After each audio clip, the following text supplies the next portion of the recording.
I prefer the lonely places, wandering behind a pair of bird dogs in search of what's over the next hill. My passion for upland hunting has led me to multiple states. These travels have allowed me to see the beauty of this great land and meet some interesting people.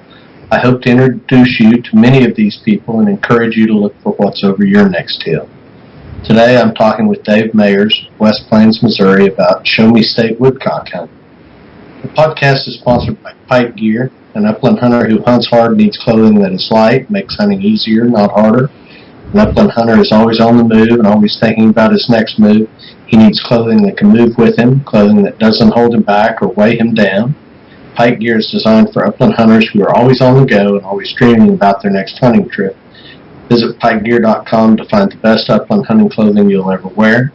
I've been wearing the Kiowa pant this season hunting quail and have really put both it and the shirt through the paces, and I can tell you it's great stuff. Additionally, my friend John Moore of JM Knives is sponsoring the podcast. John Moore makes custom knives to order. The beautiful and effective bird knife John made for me is a functional work of art. Let him make you a custom order knife you'll be proud to show your hunting photos. Message me on Instagram for John's contact information. And Dave, why don't you tell folks a little bit about yourself?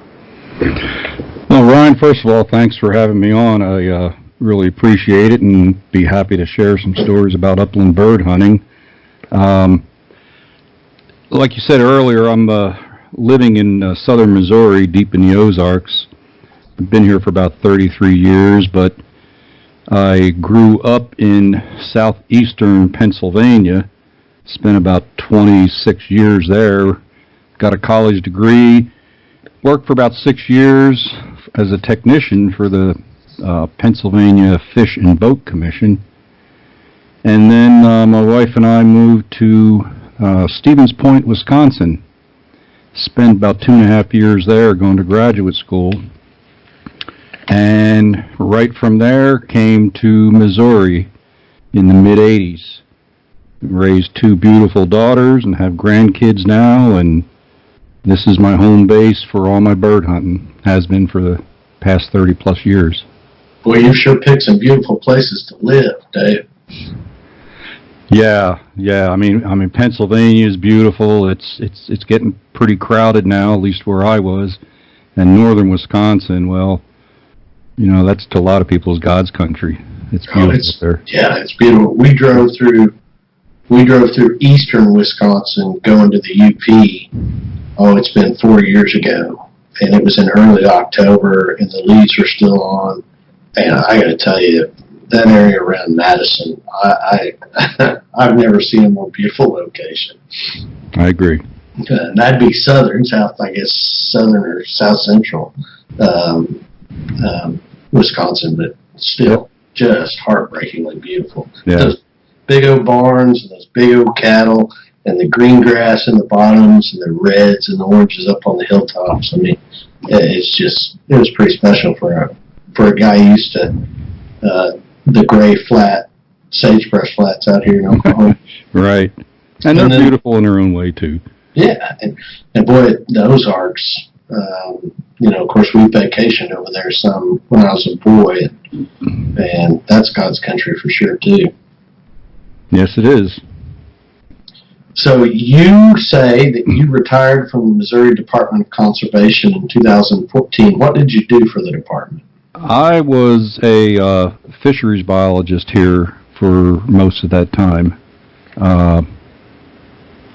and worked in managing public waters, reservoirs, rivers, did some private land management. It's a service that Missouri provides to private pond owners, but mostly on public waters, managing smallmouth rivers, trout waters, walleye fisheries, a little bit of everything. And you enjoy fishing? I do. You know, I think I enjoy bird hunting more than fishing because I get to take my dog along, and she has a lot more fun than sitting in a boat or wading in a river. But, you know, in the middle of the summer when it's hot, that's a good break for her to get out and do some fishing. But yeah, I enjoy it. I talked with a gentleman last week about the fact that it seems like there's a real strong correlation between fly fishermen and bird hunters. Have you ever done any fly fishing? I have, mostly for trout, because we're kind of in a trout-rich area here in southern Missouri, and I was when I lived in Pennsylvania too. Worked on a lot of trout waters while I was out there. So, yeah, fly fishing is a lot of fun. Very relaxing. It's kind of like watching your bird dog work. It is.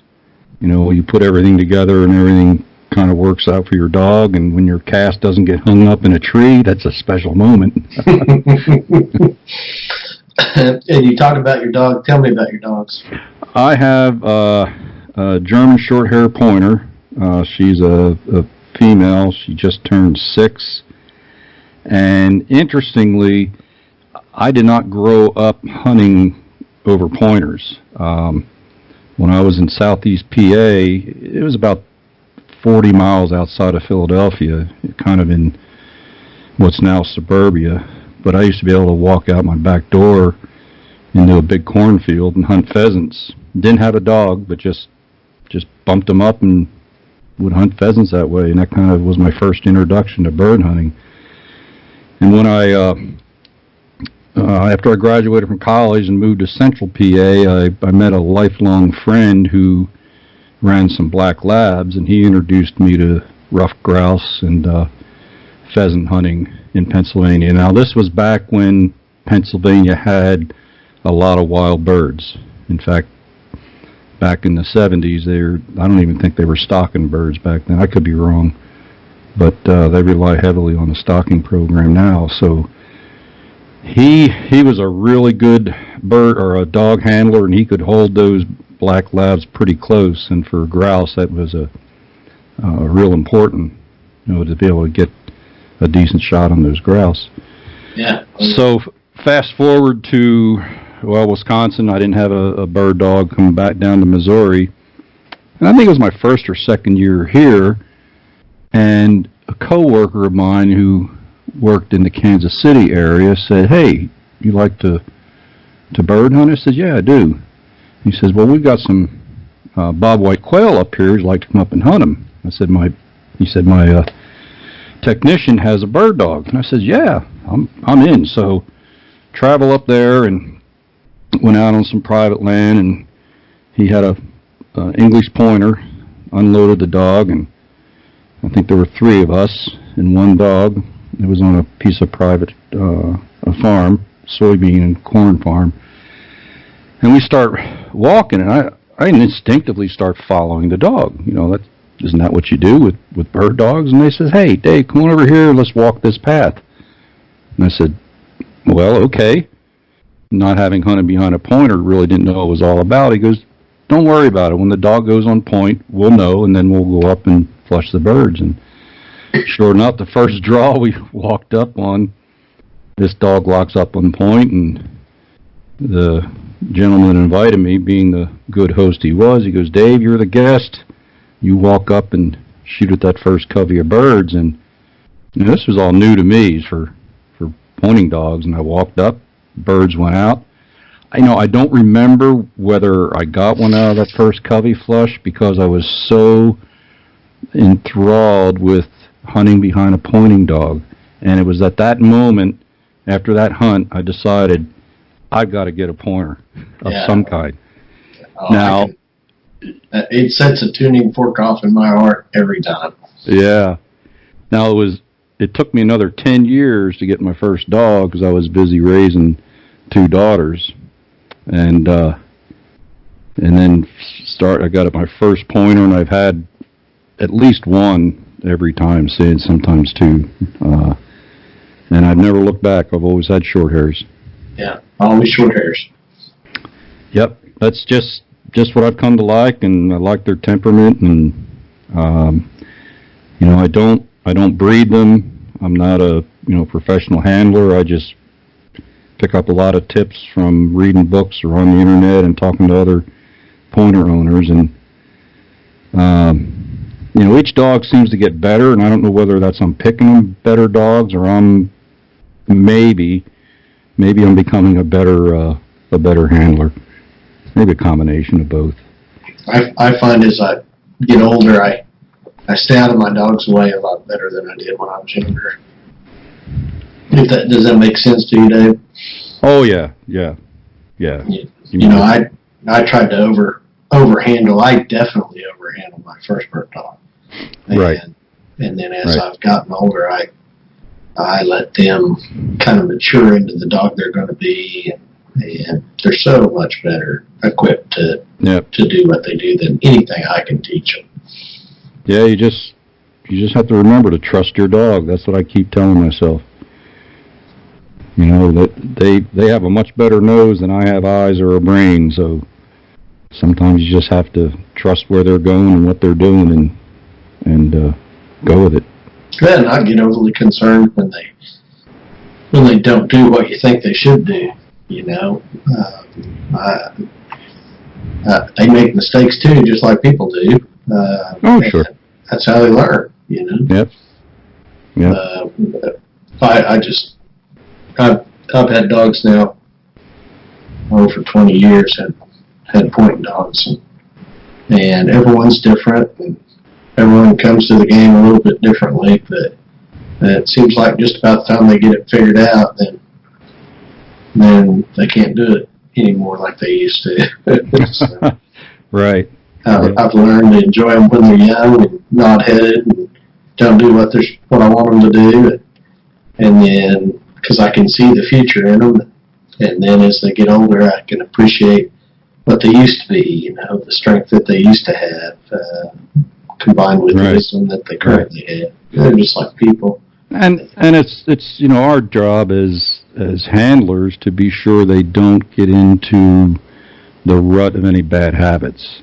That's right. And that's mainly what I'm trying to do is just keep them safe is the number one thing. So they need to listen when they start heading near a road or a porcupine or a skunk. Yeah, oh yeah. I tell you, in the different breeds, I've hunted behind a lot of different dogs, and the different breeds all have different tendencies. You know, my pointers, they run to hell and gone sometimes. My pup, she'll take the bit in her teeth and just go. Mm-hmm. And then I've got what people tell me is I guess maybe a dropper. It's half short hair and half pointer. She's a rescue dog. And she'll chase a little fur every now and then. And then the setters that I've seen, they don't really have those same tendencies. Some of the setters have a little runoff in them, but not a lot. Right. I've been lucky. All my pointers have been pretty close working dogs. So, and I try to ingrain that in them early. Where I hunt, I don't particularly want to have a very,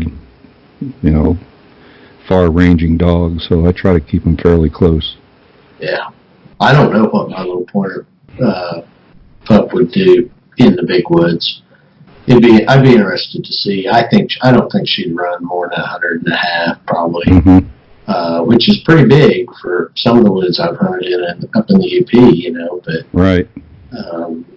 I think she would certainly stay in contact a lot better than she does out here. I mean, God, out here she just every now and then, especially after first contact, she'll get the bit in her teeth and just go. And might go. I mean, like 700,000 yards. Oh, wow.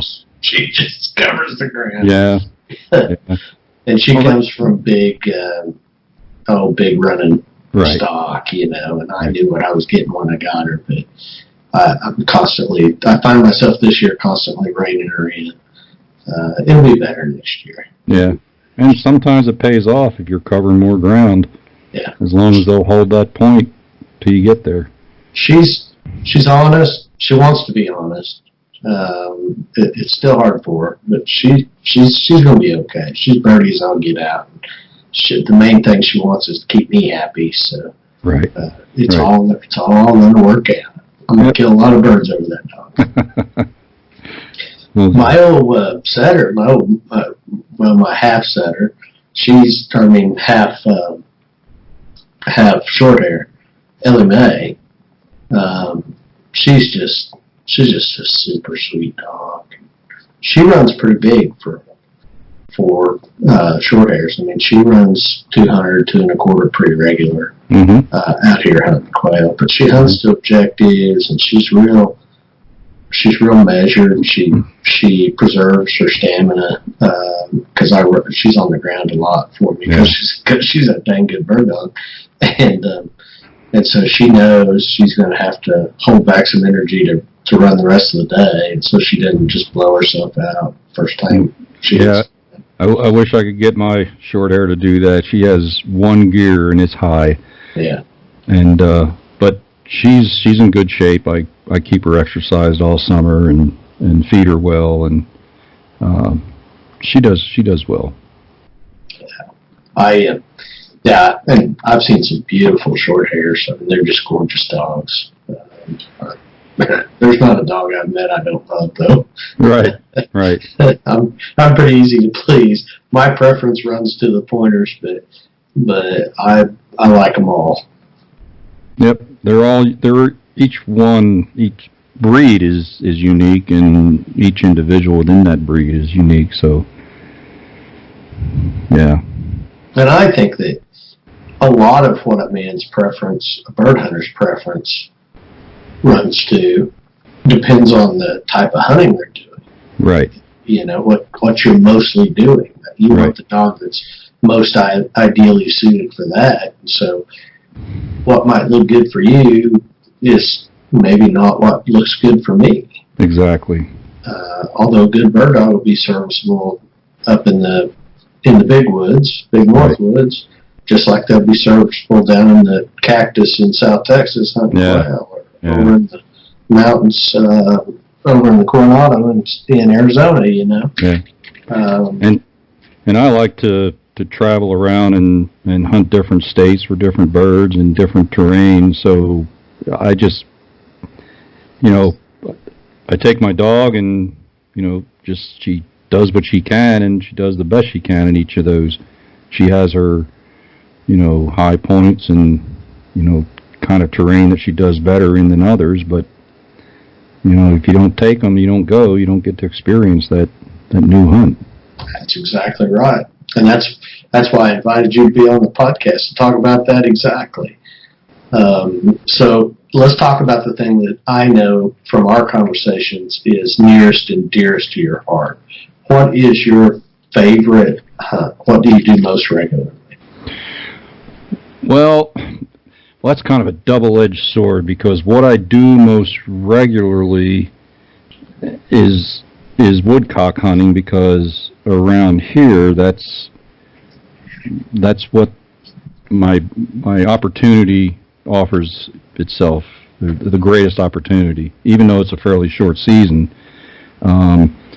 Being here in the forest at Ozarks, we don't have a whole lot of quail, but after woodcock season is certainly something I will go after. But woodcock, because I'm within 20 minutes of a place I can go hunt, and it's all public land. I don't hunt any private land for upland birds. As far as the species that I probably like to hunt the most, that has to be pheasants in Kansas. And it's for whole different reasons. The woodcocker, because they're right here, I can be on them in a few minutes. They hold really well for a pointing dog. And because they're a migratory bird, you always have new birds coming in, birds leaving, more birds coming in.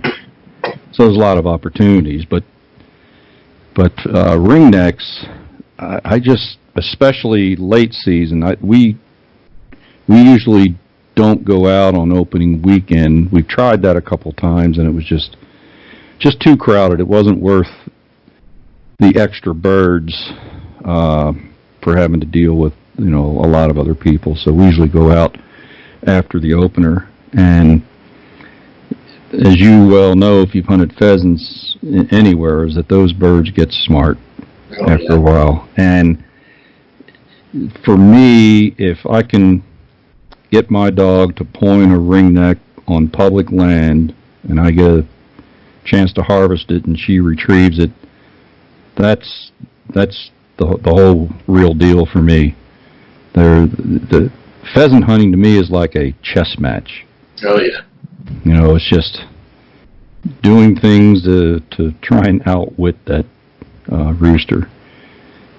But woodcock, I probably put more hours of boot leather on the ground a year for woodcock here in Missouri, just simply because that's where I live. And it's what's available too. Right. And a lot of the woodcock hunters that I've talked to, and I've shot some woodcock, and I understand it.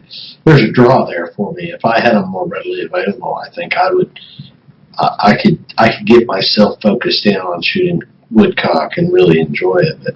But a lot of the woodcock hunters I talk to, it's almost a spiritual thing. The way the birds hold for the dog, the way they fly, and the little picker noise that they make, and I mean, just the whole idea of it becomes spiritual. It's not as challenging probably as shooting wild pheasants on public lands in Kansas after the opener. Not as challenging as shooting late season sharptails, you know. Mm-hmm. But there's a beauty and a rhythm and I don't know. It's really special to me. Yeah. And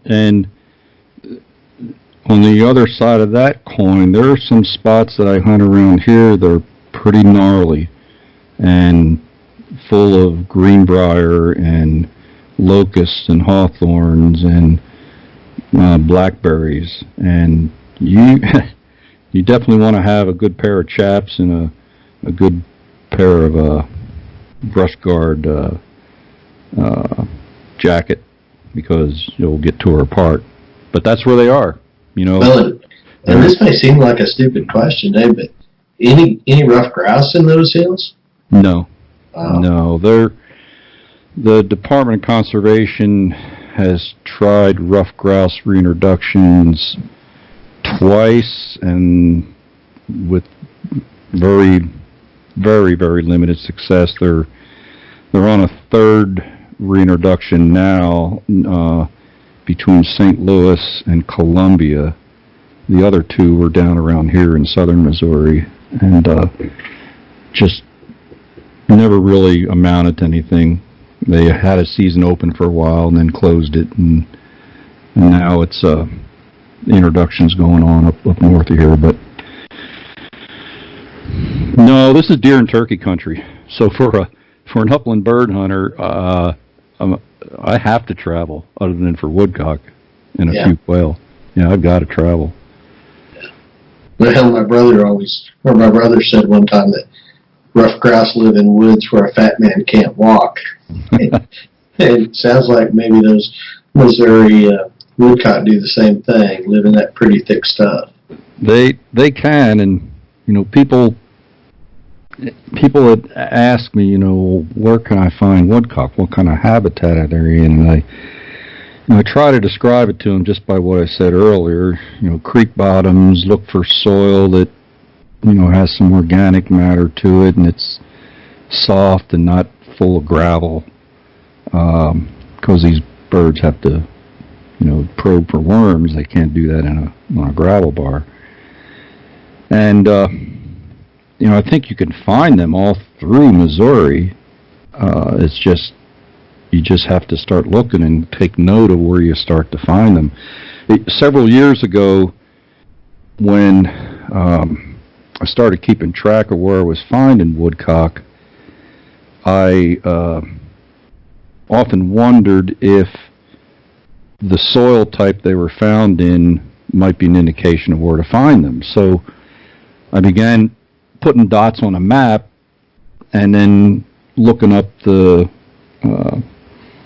NRCS, Natural Resource Conservation Service, has a website with soil types on it. Yeah. And I went to a friend of mine who has an ArcGIS program, and he mapped out all of a particular soil type for me in a couple county area. And I started using that to find new woodcock areas, and it wasn't 100% accurate, but definitely more times than not, if I would go to a new area on that soil type, we'd find woodcock. That's pretty ingenious, Dave, I have to say.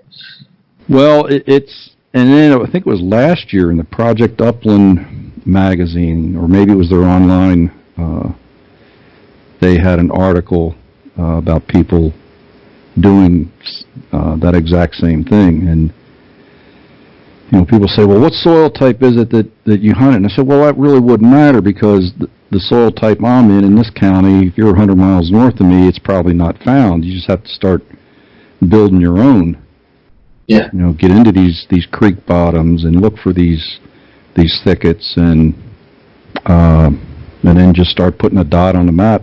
And when you get enough dots, start looking at the soil type. Well, I map my coveys, my quail coveys, and I have done so now for 4 years. And so every covey I find on every hunt goes onto my maps.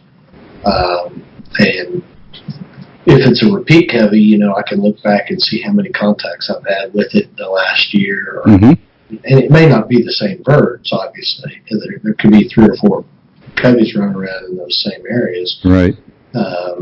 And the exact location doesn't matter as much as just the general area, but it gives me some sense of what it looks like historically. And I'm not going to share those maps with everybody. Right. I've earned them. Right. Oh, yeah, exactly. Yeah. And it helps me understand what I'm seeing in the field a little bit too. And that's exactly what you're doing. That's just the woodcock version of it. Right. Right. Because if I want to find, I'll get out my map of where all these soil layers are, and I'll say, well, let's go over here today. And I try to make a point every year to hunt one new area, and hunt it more than once, because being a migratory bird, they may not be there one day, but they could be there the next. So I try to hunt a new area at least 2 or 3 times a year before I keep that point on the map or scratch it off and go somewhere else.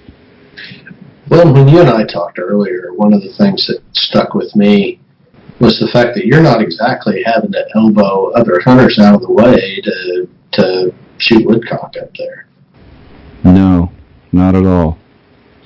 And I don't know if it's a function of because it's woodcock, or it's that the number of bird hunters, especially bird hunters with dogs in this area, has really declined since back in the heyday of the 60s, when quail numbers were a lot higher than they were. But I can think of 2 or 3 other people that in this county that have bird dogs and hunt the same areas that I hunt, but I'd really rarely do I have to, go somewhere else because there's another bird hunter out there. That's amazing. I mean, I would think with some of the population centers that you're close to, that there'd be more guys out, chasing those birds around with their dogs, but you would think. Why not? You would think. Maybe it's because of where they're found that it's pretty gnarly, that people don't want to do that. They want to find those coveys of quail that are out on the prairie grasses and brush piles. So the quail get a lot more pressure, hunting pressure than the Yeah. Oh, absolutely. And I know people who focus on quail, and they'll occasionally shoot a woodcock. But that's not what they're targeting. They're out there looking for the quail. So if a man like me wanted to come to Missouri and shoot a woodcock, what would your advice be for a way to start? And obviously, I'm not looking for you to talk about specific areas. I would look for creek bottoms that don't have a lot of mature timber. When you think of classic woodcock cover, say up in Wisconsin or the UP, there you're talking aspens, and but people always talk about a high stem density. And we just don't have aspens here in Missouri, but you're going to have a high stem density of saplings and then other kinds of brush, whether it be greenbrier or hawthorns. But what you don't want is a lot of understory or grass on the ground. You want, and it's kind of like Bob White, these birds want to be able to walk around underneath there. And so if you're seeing a lot of grass underneath these saplings and brush, it's probably not the place you want to be. And the other thing I have found is that these birds, when they're migrating through, I always seem to find them near an opening. Now that could be a field, it could be a government food plot that was put on public land, or it could just be an opening, a natural opening, maybe where some... Like a meadow. Yeah, like a meadow or a fen. But, and my theory, and I am not a woodcock biologist, but, my theory is these birds are flying over it, 100, 150 feet at night. That's when they're migrating, is that, they're seeing these openings and they're coming down and landing on the edge of those. But that more times than not, there's occasionally I'll find them not near any kind of field or opening, maybe just along a creek bank somewhere. But, and I forget who the author was, whether it was Tappy or, and I'm probably pronouncing that name wrong, but there's a woodcock story writer. He's been around for several years, just can't recall his name all of a sudden. But he once wrote in one of his stories that woodcock live where the light goes to die. I'm sure one of your listeners will know exactly who that was. But, yeah, dark, especially on bright sunny days, I find them, and other people may not, but if it's a bright sunny day down in these creek bottoms or the edge of these fields, I look for cedar trees, or I'll look for thick enough brush that'll provide enough shade, and these birds will be in that shadow of the trees or brush on these bright days. And then it's just a matter of guessing, especially if you're hunting by yourself, you and your dog goes on point, and you got to get in there and flush the bird, and you got to guess which way they're going to go out. Now, if you have somebody else with you, you can cover 2 shooting lanes, but if you're by yourself, there's a lot of birds I never get a shot at. Yeah. Yeah, that's been my experience hunting with grouse for sure, is that you see way more birds than you ever get any kind of reasonable shot at. Yep. So, and you talked a lot specifically. What about generally? And I haven't looked, but I assume that Missouri has publicly owned, like wildlife management areas that are held for the public, yes, for the common use. Right. And what are those called? Well, they're conservation areas. Okay. But there's also a lot of Mark Twain National Forest. That's Forest Service property, and that's mostly in the southern half of the state. There are also some large Corps of Engineer lakes that have land around them that is open to public hunting. There's a couple of scenic riverways from the National Park Service, and some of those can be good because they have old homesteads that were there back in the 60s and 70s, so some of these old fields are not completely overgrown, and they can be good areas to hunt in too. But if I were looking for a place, I'd find a piece of public ground and get on Google Earth and start looking for these creek bottoms that have some of the high density sapling trees and brush in there.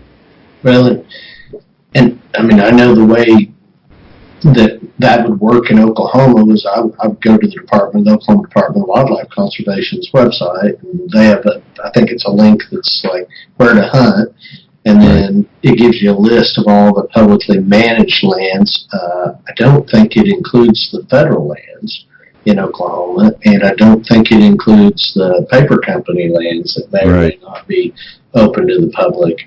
But it would be everything that's managed by the department, and then you would be able to get individual maps of all of those areas. And that would be a starting point. You can do that exact same thing with Missouri Department of Conservation, and same thing, go to hunting or where to hunt, and you'll start seeing a list of all the publicly managed lands, and there'll be, a brochure you can print off.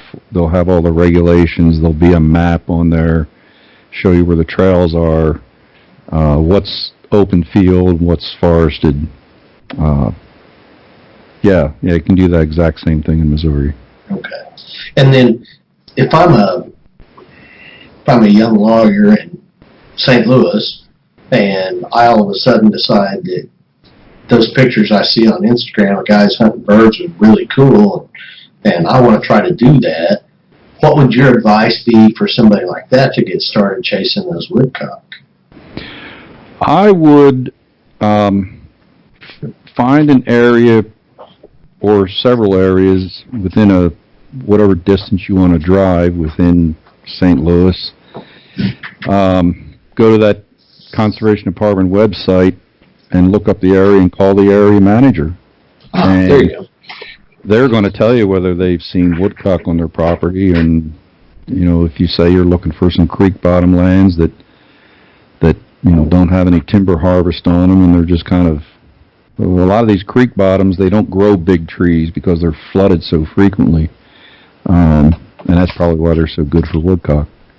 But yeah, that's what I would do. Just call the area manager and ask about woodcock hunting, because it's not, it's not that well known. It's, and they may not know, but they would probably know if they at least seen anyone in their workings on the area. I got you. And the thing is, I've got a friend of mine. He also works for conservation. He's not retired yet, and he has a German short hair. He lives about 100 miles north of me, and he also loves to woodcock hunt. And it's funny because, he'll tell me, he says, "Hey, Dave, went out today, and I went out for an hour, and I flushed 8 birds, so, you're probably into them too." And sometimes I am, and sometimes I'm not. I can remember one year I called him up after a morning hunt. It was exceptional. I was out for maybe 4 hours, and we had over a 30-day flush on woodcock. And I called him up and I said, "Tell me, how many dozens did you flush today?" And he goes, "None." I said, "You're kidding me." And he's north of me. Yeah. This is during the migration, and I was dumbfounded. And the only thing I can figure is that there was a big flight of birds that came through, and they all decided to stop over my house and land, went right over him.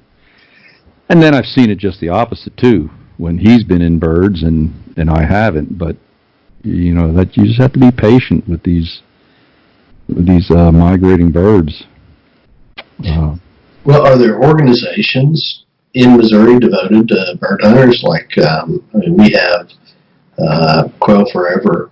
We have a Quail Forever group here in Beaver County where I live, and then they have them throughout, Oklahoma and Texas, and I think everywhere in the southern United States, there's probably even a Quail Forever group in Missouri. There are several Quail Forever chapters. There's even one in this county. There's Pheasant Forever chapters, but they're mostly northern Missouri along the Iowa border where the pheasants are. Those are probably the two. Of course, a lot of National Wild Turkey Federation chapters, because turkey hunting is pretty big around here. Yeah. But yeah, I mean, there's still a small group, quail hunters hanging in there. But it's seems to be fewer and fewer every year. I can tell you that's not much different than what I see here. I mean, we've got tremendous quail hunting, and I can't name 6 men. I can't name half a dozen men in my county that keep bird dogs and hunt quail with any degree of regularity. Right. Now, there's guys that'll go quail hunting on occasion when they find somebody with a bird dog that wants to go. They'll go out and go with them. But for me to sit here and just off the top of my head tell you the name of 6 men that have bird dogs that they keep for hunting in my county, I can't do it. That's the same here. But I enjoy taking folks out. You had a guest on a couple months ago, Edgar Castillo, and I got in touch with him, and he had never hunted woodcock in Missouri, and he came down for a day, and we had a blast. Yeah, he seems like a really great guy. Yeah, he is. But he says he has inadvertently found his new favorite upland bird to hunt. I kind of had the same reaction to woodcock. We take them as an ancillary bird to our rough grouse hunting when we go to Michigan, when I go to Michigan. And I've gone to Michigan now to the Upper Peninsula for 4 or 5 years. And so, I'll kill a handful of woodcock every year.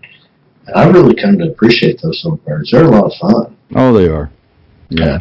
And one of the things I saw recently that I hadn't picked up on, but they run a lot more than people give them credit for. They'll move on a dog. They do. Little suckers. I have seen that, and I've seen a lot of that this year, and I don't know if it's any different than any other year, but yeah, there's been times when my dog's gone on point, and she's either further away, or I'm having a hard time locating her, or she's in some really thick brush, and it takes me a few minutes to get there. And when I get there, she's still on point, but the bird has moved about 30 yards in front of her, and then I have to relocate her, and she usually will find that bird again and lock up on it. But yeah, they do walk. There's no doubt. Yeah, they'll scoot on out of there if the dog has to stand very long. I didn't realize it. I mean, I saw it this year. It was obvious this year that that's what they were doing. They'd undoubtedly been doing that in the past. I just wasn't in a situation where I'd picked up on it till this year. Yeah. It reminds me of a pheasant. Right, just with a lot shorter legs. Yeah. Yeah. So they're not going to run like a pheasant will, but yeah, they'll move. And especially on a reflush, if you flush a bird and either miss it or don't get a shot at it, a lot of times they don't fly very far, maybe 70, 80 yards at the most, and you'll see them land, casually walk up there, and they're not where they landed. Yeah. I mean, I have seen them move, by the time I get there, move another 30, 40 yards.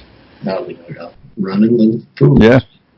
So when I hunted pheasants a lot, and there was a time in my life when I was ate up with pheasant hunting, my favorite way to do it was me, my dog, and a friend of mine who had his dog. So there were 2 hunters and 2 dogs. And we were hunting a lot of farm ground that was bordered by CRP grass and had CRP corners, and then just little weedy spots, small, manageable kind of covers. And we would be particularly successful on days when the wind was blowing 15, 25 miles an hour, and we could sneak up on those birds. We could set up a little kind of a mini squeeze with our dogs and us, and we could put the trick on them cock pheasants. But it was tough stuff. You were talking about chess match. I mean, you had to do it right, man. You slam a car door, or jack a shell in your gun too loud, or call your dog, and man, them birds would be gone. Oh yeah.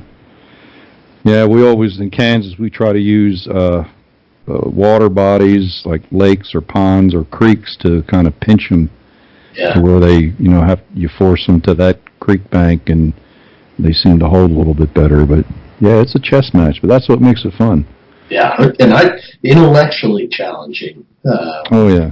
You kind of have to try to figure out what those birds are going to do based on your prior experience and just applying some common sense. And then, my buddy and I, we communicated with hand signals, and we both knew what the gig was, what we were trying to accomplish, and so it ended up working for us. It didn't always work for us, but it ended up working for us. So. Yep. You asked earlier, what kind of places do you find woodcock in, at least here in southern Missouri, and I don't know how well I did at explaining it, but, they say a picture's worth 1,000 words, and, I tell people, and I'll just give a little shameless plug here, I guess, but I made several videos of my woodcock hunts, and I post those on YouTube under the name of Seize the Moment Outdoors. Oh, okay, cool. And you can go on there and just, see exactly the kind of habitat I'm talking about, and that might, if you're in the Ozarks, somewhere else in the Ozarks, it might, help you find some of these areas, or if you're new to woodcock hunting in Missouri, give you an idea of the kind of habitat to look for. Well, that's cool. I'll have to go check that out. I didn't realize you were doing that. You should have told me about that. Just never crossed my mind, and I saw some of your recent videos, and then I said, well, I'll have to bring that up to Ryan tonight when we chat. But yeah, it's under Seize the Moment Outdoors. I started videoing my hunts like 4 years ago, and I tell you, I get more excited about capturing good video nowadays than I do about shooting a little bird. Yeah. I caught that rough grouse flush up in the UP. I saw that. And I was so stoked. I was so excited because for 4 years I've been trying to get the whole deal, on video. They're the hardest ones to get. Oh, rough grouse on video. Yeah, I mean, if you watch that and you watch how I react in other videos and stuff, you can tell I was pretty dang excited about that. And I never pulled the trigger. I knew I wasn't going to pull the trigger when I stepped in there to flush the bird, Yeah. But it was cool. Yeah, it's hard to self-video your hunts. It really is. Yep. And there's equipment. I mean, I use a GoPro. I don't know what you use. Yeah, I use a GoPro, and I've had to tweak my setup to get it to where it takes video that I feel like is acceptable. Right. And even then, like this last weekend, we had flushed a covey of birds up above us. They'd come out of the creek bottom, and they'd gone up in like these finger draws, and it was pretty steep. I mean, there was probably a 40-foot drop from the top of that little point down to the sand draw where we'd move those birds out of, and they'd spread all out in those draws. And so one of my friends was up on top, and I was along the edge of this finger draw, and then there was a third guy walking up the bottom of the draw. And you can hear those on the video. You can hear the quail calling to one another. They were young birds, and they had started their covey whistle really early. And there was one whistling on the opposite side of this steep draw that I'm standing on, and the camera's running because of the earlier point, and I hadn't turned it off, but I didn't realize that. So my Ellie Mae, she comes along the far edge, and she drops down in that draw, and she slams on a point, and her head's probably 2.5, 3 foot below her tail. She is like on an angle. Right. And I say to the guy that's walking below me up the base of the draw, I said, there she is, she's found him. And I reach up to turn the video camera on, and that's when I turned it off. Turned it off. Yeah. I've done that. So I dropped down in that draw, and I come up that far side, and that bird's in some thick grass. And I mean, it's a steep old slope, and the dog's above me on point, and I'm trying to get that bird to flush, and it flushes like 1.5 feet from my face and goes up and over. And the guy that was down on the bottom shot it about the time it hit the peak. And of course, I'm thinking I'm getting it all on video, and I got none of it. Right. Yep. Been there, done that. Yeah. But it adds an element to bird hunting that I find pleasurable. Not everybody wants to mess with it, Yeah. Most guys I hunt with would And they have no desire to have a GoPro strapped to their head and running around. But Yeah. I love it. And I don't take it out every time. There's times when I just want to be with me and my dog and just not have to worry about the camera and whether it's on, whether it's angled right. But you know, it's when you do get some good footage, it's fun to put it together and tell a story about it. Yeah. You said you've been hunting in the UP also recently. Made my first trip to there this year. The western UP. Okay. I had hunted northern Michigan or northern Wisconsin and lower Michigan several times, but always wanted to go to the UP. And myself and two of my pheasant hunting friends, we went up there and had a good time this year. Did you find birds? We did. We thought we were going to find more woodcock than grouse, but it was just the opposite. We moved more grouse than we did woodcock, and we were there, I think, like around the 18th of October. We may have been toward the tail end of the woodcock migration. Yeah, I don't know, but yeah, we had a good time. We had my pointer, short hair, and then my friend's lab with us. And I've met some interesting cats up there in the UP. There's some interesting people in that part of the world. Yeah.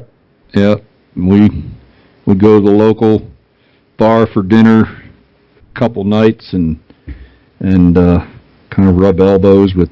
We did see a couple other bird hunters up there. One of them was from North Carolina. He was all the way up in the UP. So I can't say much. I'm driving from Oklahoma or going from Oklahoma. I've flown out the last 2 years, but yeah, I love it up there. I've made friends with 4 or 5 guys from bird hunters from Michigan, and man, those guys really show us a good time up there. Yeah, I'll have to tell you a story of our trip to Wisconsin, northern Wisconsin. I think it was in 2016. Myself and a friend from here went up. And the first night we were there, Friday night, we went to the local tap room restaurant because they always have really good fish fries there on Friday nights. So we went in and we ordered a frosty beverage and some fish and chips, and it was totally packed. In fact, we got the last table in the restaurant, and we sat down and we're having our drink, and there's a elderly gentleman and his wife sitting next to me in another table, and he was probably in his, I don't know, late 60s, early 70s. And he must have saw the grouse pin on my hat, and he turns to me and says, "You guys grouse hunting?" And I says, "Yeah." And he asked where we were from and where we were staying and, where we're going to hunt. And I told him, I said, "Well, this is the first time we've been here. We're just, going to hunt some state land here and there." And, he asked about our dogs, and then our dinners came, and he politely, left us eat, but I could see him while we were eating. He's over there writing something down. And he's asking his wife questions, and he's writing something down it was actually on a napkin, a bar napkin. And this is, you hear these stories in hunting books, but we finished eating, he turned to me, and by that time he had introduced himself, his name, and he says, "Here, I want to give this to you." It was a map to his gated property, no house on it, but I forget how many, 150 acres maybe. He says, "You can go and hunt grouse here all you want. Just, pick up your empty shells and leave everything like you found it." And here was this map showing us the trails and how to get to the place.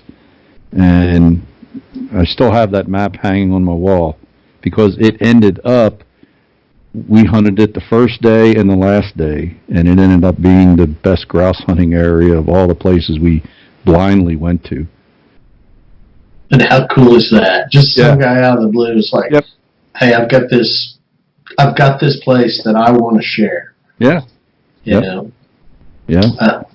That was pretty neat. And he I thanked him. I bought him and his wife a drink, and we never saw him again. So I'm hope to go back there sometime again and try to meet up with him. Yeah. Yeah, if you're back in that country, stop in and say hello. Yeah. You know? Well, that's a cool story. And we go to a ratty little tavern, and I won't say the name of the town, but it is not much to look at. Right. But the old guy in there, he knows the men that I hunt with, and he takes good care of us. We always end up having a good meal and some cold beer, and life's pretty good. Oh, yeah. Yeah, we like taking in places like that when we travel around to different states and hunt. It's just, you got to take in a little bit of local flavor. Absolutely. That's all part of the adventure. When we were hunting in North Dakota this year, this September, and our host, Tyler, he showed us some local flavor. I can tell you. This little hole in the wall bar he took us to was something else, man. Yeah. Well, that's where you meet gentlemen like I did and draw a map on the back of a bar napkin. Yeah. And one thing about meeting people that are bird hunters, and I'm not saying that man was a bird hunter, maybe he was, maybe he wasn't. He was aware enough to know right. that there were birds on his property. Right. But so many of the bird hunters I've met are just gracious, wonderful people. Yeah, they really are. It's and I'm sure that's true with other hobbies as well. But I just tend to really like the bird hunters I meet. Yeah, I would agree. I mean, I think they seem to be more sharing of, not hot spotting a place or anything, but sharing information about, what to look for the kind of bird you're trying to hunt or where to go, just general areas. Yeah, and, we don't have a whole lot of time, Dave, but you and I have talked about the pleasure that you get from planning those do-it-yourself out-of-state hunts. Yeah. Why don't you talk about the process that you use? Yeah. So, well, I mean, that's how the Michigan UP hunt came up. I talked with two of the fellows that we been hunting Kansas for the past 10, 12 years, and I said, would you like to, try something different? They said, sure. So we kind of all agreed we wanted to hunt some grouse, and I said, well, I'd sure like to hunt the UP because I've never been there before, never been there to hunt, and they agreed, and the process for that hunt is just like any of the other places we go to. We find out what we want to hunt and where, approximately where, and then when to go is, of course, during the season, and preferably not during opening weekends because of the crowds we run into. And then find some lodging. And that can be the most challenging one because all the guys I hunt with, our bird dogs are part of our family, and they live in our houses. And so we try to find lodging that is dog-friendly. And so once we have a place and lodging secured, I'll start calling the DNRs or the conservation departments, whatever they be called, and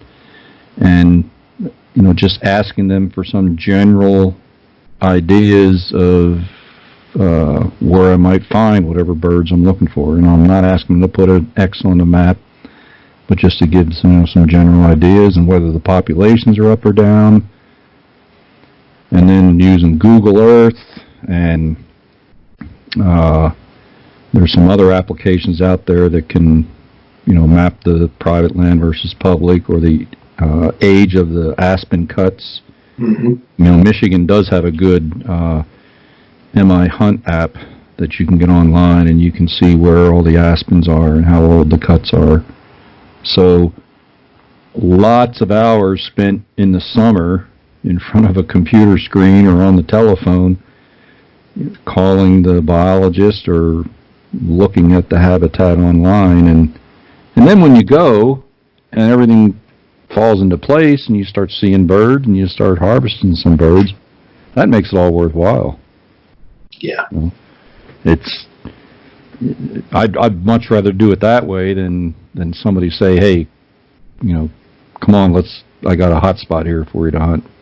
Yeah. And that's okay once in a while. Yeah, sure. There's a lot of satisfaction out of putting it together. And you're probably like me all summer long thinking about bird hunting. I can't go do it. So digging through maps and reading regulations and trying to put together all the little details that make for a successful trip ends up being my replacement for quail hunting during the summertime. Right. Oh, and the other thing I try to do, and just for peace of mind, is I'll get online and look for where there are some veterinarians close by in case I ever need one for an emergency, and especially if they have one that's on call 24/7. Then I'll print that information out and keep it in my folder, because you don't want to be running around trying to find a vet when your dog's in trouble.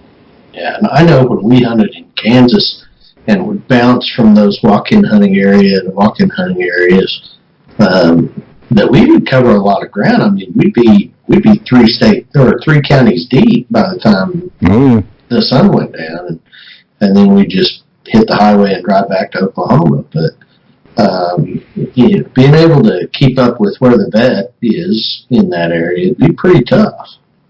Yeah, if you cover several counties, sure it would. Yeah, I can see that, especially if you're doing the walk-in areas.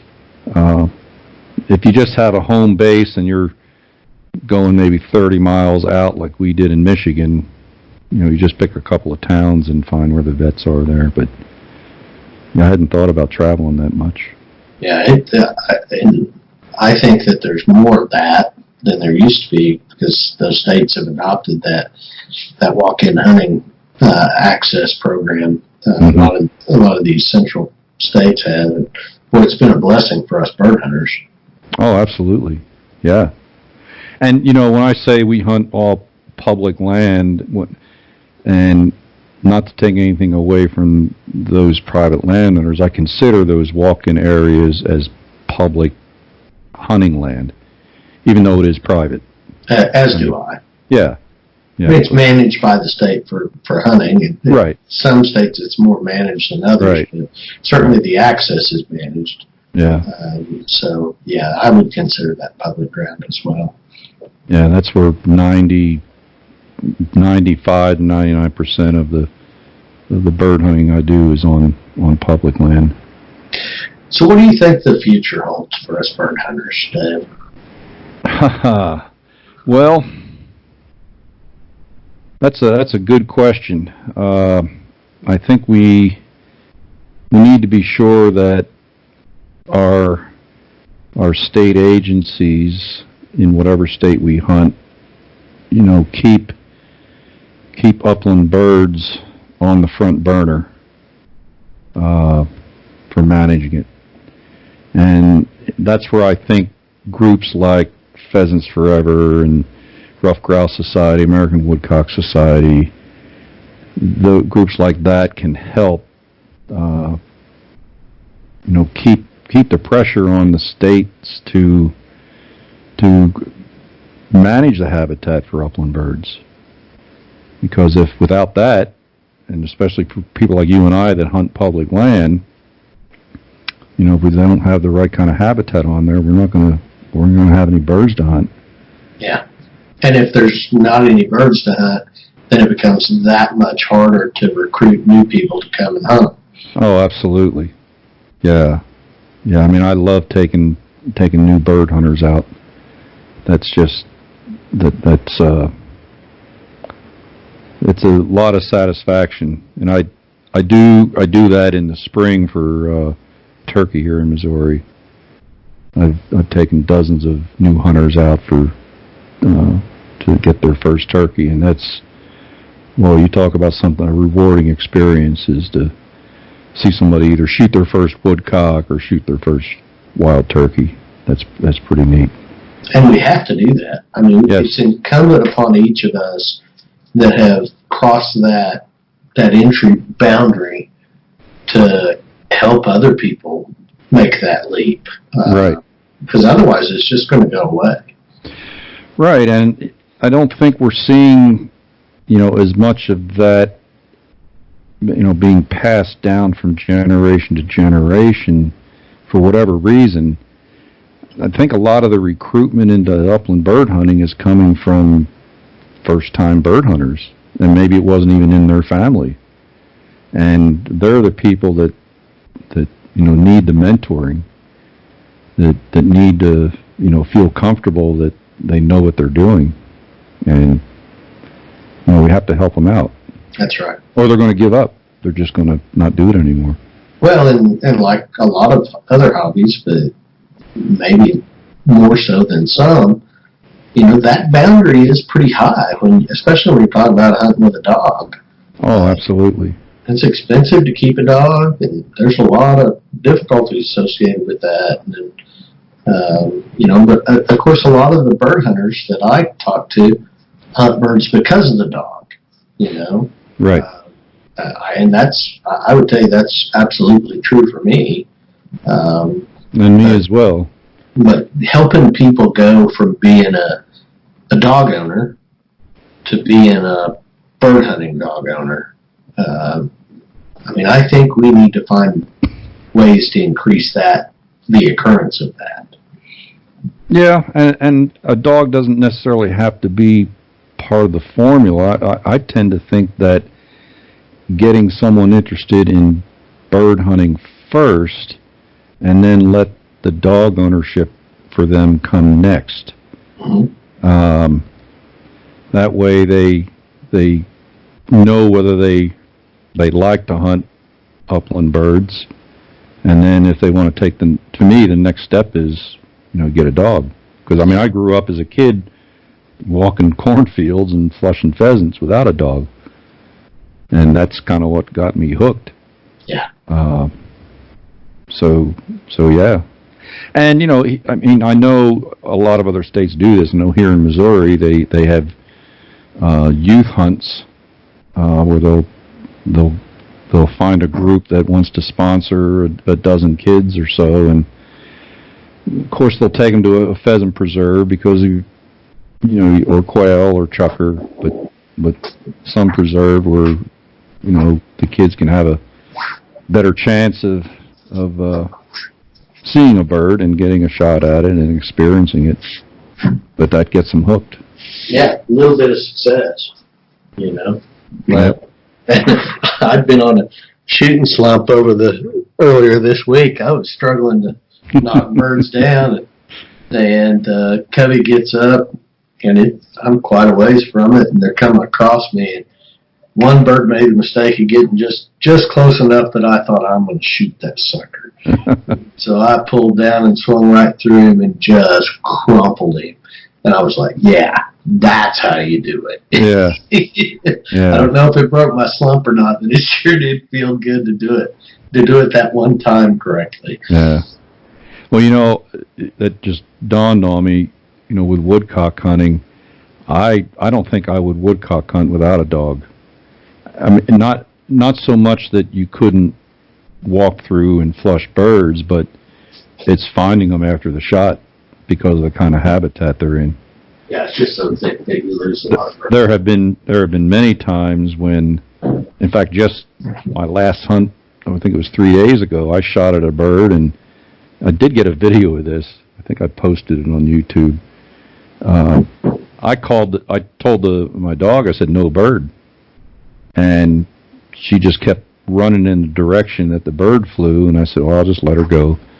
And sure enough, she comes back with the bird in its mouth. And I would have never found that bird without a dog. Oh, doggone. Yeah. And nothing sets my heart aflame more than a dog on the point. Oh, yeah. I love to shoot the birds, but if all I could do is follow my dog around and watch him point birds all day long, I'd be just happy with that, I think. Yeah. So. And what I like to do in the spring, when they're migrating back north, and I have a good idea they're in the area, I'll take her out with my camera, and I'll photograph woodcock on the ground, and every once in a while I'll get a shot of one flying through the air. And I do that, and like this last spring, for the first time, and I've only been photographing them maybe for the past 4 or 5 years, but we came upon a woodcock hen with 3 young babies. Uh-huh. And I snapped a couple pictures. I put my dog on heel and snapped a couple pictures, and then just got out of there as softly as we could, and then never went back. That was the first time, I guess my point is, that was the first time I have seen in Missouri nesting woodcock. So I never knew that we had some resident birds, but I don't like to go out when they're on the ground and hatched, because we don't need a dog stepping on a little woodcock. Yeah. Well, one of my friends in Michigan is involved with their banding program up there. Uh-huh. He uses his dogs to find nests, nesting woodcock, and then they pull the dog off and go in and band the little ones.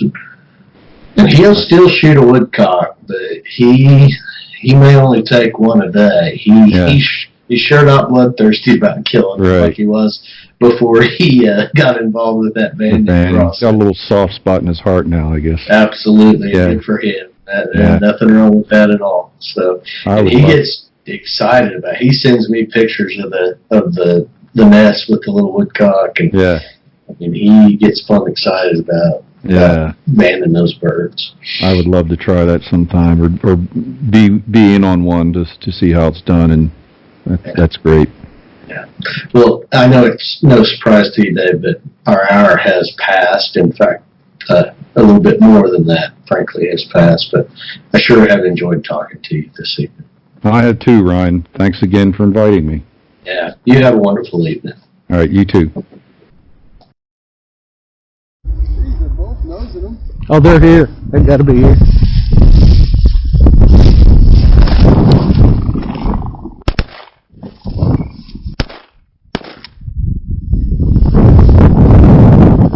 That one, literally, I stepped on it. Did you and I shoot the same bird the first shot?